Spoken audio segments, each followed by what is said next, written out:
Welcome to Iceland. You know, the land of fire and ice. It's on everyone's bucket list for those incredible waterfalls and, of course, the northern lights. But there's something else every traveler talks about, the absolutely shocking price tag. Today, we're going to figure out why. If you walk into pretty much any tourist shop in Reykjavik, you're going to find this t-shirt.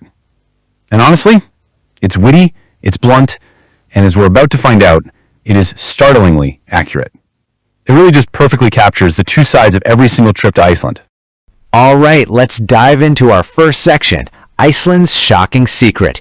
We're going to explore that famous clash between its dreamlike, almost magical beauty and its very, very real-world cost. You've seen the pictures, right? The erupting geysers, these massive glaciers, the aurora borealis dancing across the sky. That is the magnetic pole of Iceland. But for anyone who actually starts planning a trip, that amazing dream pretty quickly collides with a cold, hard reality. The sheer expense of it all. Okay, on to section 2, a wallet-wrenching tale. To make this feel really real, let's look at a personal story that just perfectly illustrates the financial shock of visiting this beautiful island. So picture this, you're on a classic 3-day trip. You spend 1 night in Reykjavik and 2 out in the famous Golden Circle. And the weather? Well, it was exactly what you'd expect, cold and rainy. But believe me, the biggest shock had nothing to do with the weather. 137 euros. Let that sink in for a second. That was the cost of a single dinner for 2 people. And get this, that 137 euros wasn't for some fancy 3-course meal. Nope, that was the bill for just 1 main course and 1 glass of wine. Each. It's a pretty jaw-dropping example of what's considered standard pricing in Iceland. You know, there's actually a humorous little twist to this story. The only reason the traveler didn't completely freak out when they ordered was because they'd accidentally left their glasses back in the cabin, so they couldn't actually read the prices on the menu.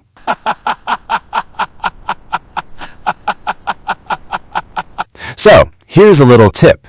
If you're forgetful and short-sighted, Iceland might just be your paradise. And it's not just tourists who are feeling the sting. On the flight home, another traveler was complaining about the prices to an Icelandic local sitting next to her. I just can't believe how expensive everything is in Iceland. And her response? Just a simple, knowing nod, and she said, I know, it's terrible. Even the locals will tell you the prices are extreme. So what is going on here? Why is everything so incredibly expensive? Let's get into the reasons why, and break down the economic factors that make Iceland one of the priciest places on the entire planet. For the official explanation, we actually turn to a really modern source, Ísol. It's the AI concierge from Visit Iceland. And when you ask it why the country is so pricey, Ísol gives you a very direct, very clear answer. And here are the big reasons, and they all kind of stack on top of each other. First, it's geographic isolation. I mean, it's a remote island, so almost everything from cars to cornflakes has to be imported, which adds huge shipping costs. Then you've got limited local resources. You just can't grow bananas in a volcanic field. On top of that, you have high wages and taxes, which, yeah, they support a strong social system, but that cost gets passed on in every service. Then you add strict environmental and food safety regulations, great for quality, but they also increase business costs. And finally, the massive tourism boom means millions of people are competing for a limited number of hotel rooms and restaurant tables, which pushes demand and prices through the roof. And that last point is just so key. As Ísol the AI puts it, the country's sheer popularity is a direct cause of the high prices. It's a classic case of supply and demand, really. The incredible desire to see Iceland has simply outpaced the island's capacity, and that's driven up the cost for everyone. Alright, now for our final section, the ultimate verdict. So with all this talk about cost, we have to ask the single most important question. Question is, would you still come to Iceland? Which brings us to the big one. Is the experience of Iceland's magnificent, otherworldly beauty actually worth the significant financial hit? It's what every single person planning a trip wants to know.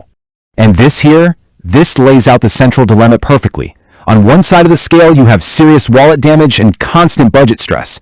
But on the other side, you have the reward, once-in-a-lifetime sights, and truly unforgettable natural wonders. So what's the final verdict from our source material? It's an emphatic yes. But, and this is a very important but, it is absolutely worth it if what you're chasing are those unique, mind-blowing natural wonders that you just cannot find anywhere else on Earth. Okay, so you've decided the reward is worth the cost. You're going for it. But that doesn't mean you have to completely empty your bank account. The next logical question is, how can you plan smart to make an Icelandic adventure a little more affordable? Here are 3 simple, totally doable tips. First, book everything way in advance. We're talking flights, cars, places to stay. Planning is your absolute best friend. Second, embrace the local culture and eat the famous Icelandic hot dogs. Seriously, they're delicious and so much cheaper than a restaurant meal. And third, maybe, just maybe, skip the expensive imported wine and other pricey drinks. And that brings us to our final thought for today. The beauty of Iceland is, without a doubt, unforgettable. The real question is, will the price be just as memorable? It's the ultimate trade-off, isn't it? The cost you pay today versus the memories you'll have for the rest of your life.